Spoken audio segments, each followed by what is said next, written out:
Promise me. Promise me, Heinrich. Dear, I promise true. Please tell me what religion means to you. Although I think you very good and kind, I doubt if worship weighs much in your mind. Let be, dear child, you feel my love is sure. For those I love, death's pangs I would endure, nor any man of church or faith bereave. But that's not right. We must believe. We must. Why, yes, forgive that I persist. You don't regard the Holy Eucharist. Regard it, yes. But not with faith or need. You never go to Mass or say your creed. Do you believe in God? Sweet, who can dare to say that he believes? Ask anywhere, sage or priest, and you will see the answer seems like mockery upon the asking. Then you don't believe? Nay, darling girl. No need to misconceive. For who can say that name and claim a very certain faith? Or where is he with feeling of some revealing who dares to say it is a race? Or that upholding all and unfolding holds me not, folds me not, you, me, himself, towers not the vault of heaven above, does not earth's fabric sail gravely up, do not the friendly eyes of timeless stars to gleam upon our sight. Gaze we for naught in one another's eyes, is not life teeming around the head and heart of you, weaving eternal mysteries, seen and unseen, even at your side. Oh, let them fill your heart, your generous heart, and when you lose your being in that bliss, give it what name you will, your joy, love, heart, or God.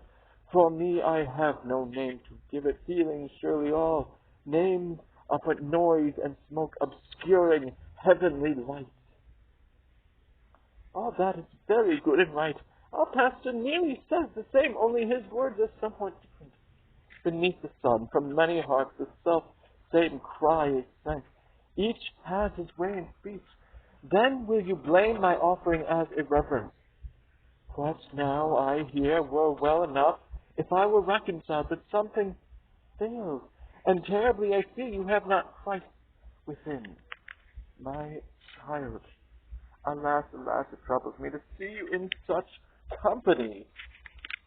How so? The person who accompanies you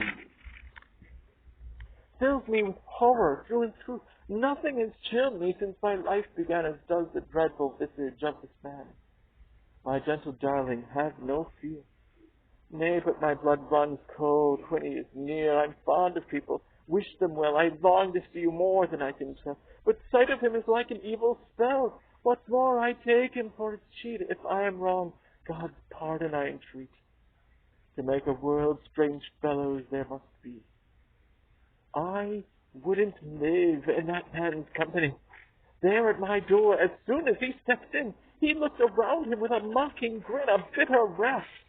One sees he cares for nothing, it stands forth, writ on his forehead, clear as on a scroll, that he can never love a living soul. I feel so happy on your arm, surrendering, yielding, loving, warm, and then his presence shrivels up my heart. Dear love, how easily you take alarm. This strikes me like a fatal dart, that when he comes there is a looker on. I even feel my love for you is gone. Besides, when he is near I cannot pray. That is a fear that eats my heart away. And Heinrich, 'tis same with you. I know.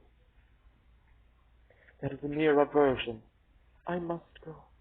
Grant me 1 hour on love's most sacred shores to clasp the bosom that my soul adores.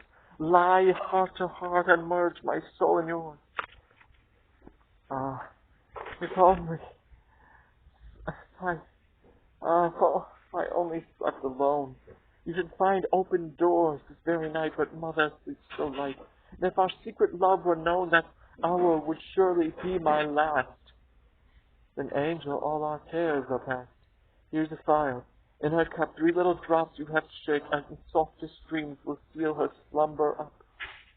What will I not perform for your sweet sake? But she, I must, I trust, will not take no more from this. Dear girl, I would not counsel you amiss. Oh, dearest Heinrich, at your look, your touch, From something strange to override my will, for you already have done so much that, in a way, there's nothing to fulfill. Your monkey, has she gone? Still do you spy? Why, yes, I heard the lot in passing by, and still apprised of how our learned man was catechized. I hope, Sir Doctor, that you passed the test. Girls always have a lively interest to see the good old creed is not despised. If there he bends his manly neck, think they, he certainly will honor and obey.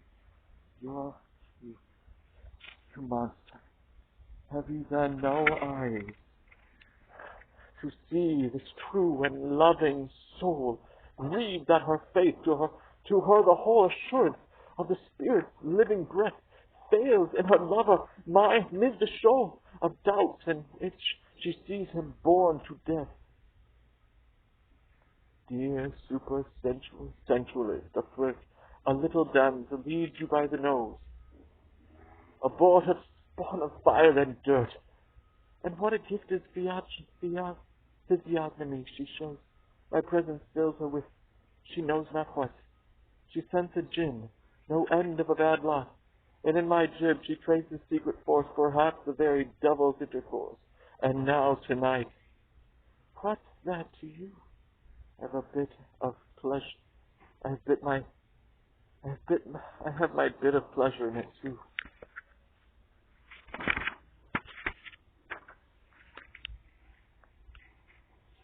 Nothing of Barbara have you lived, heard?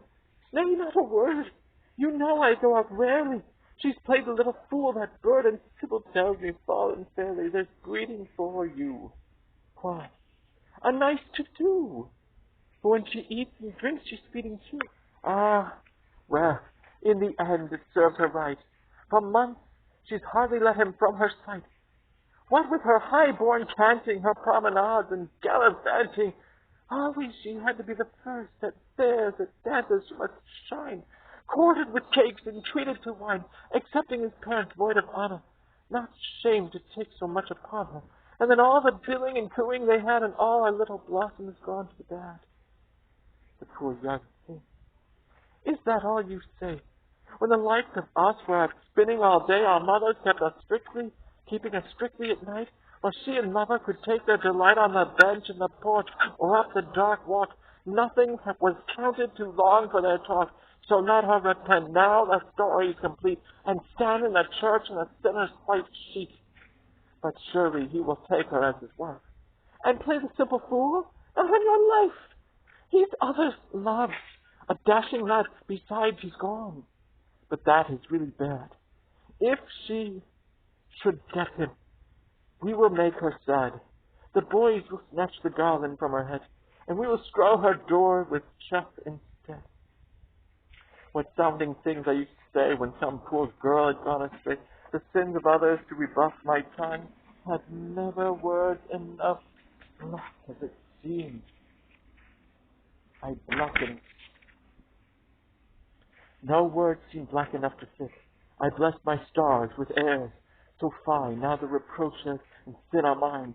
Yet all that urged me to do, dear God, it was so sweet and true.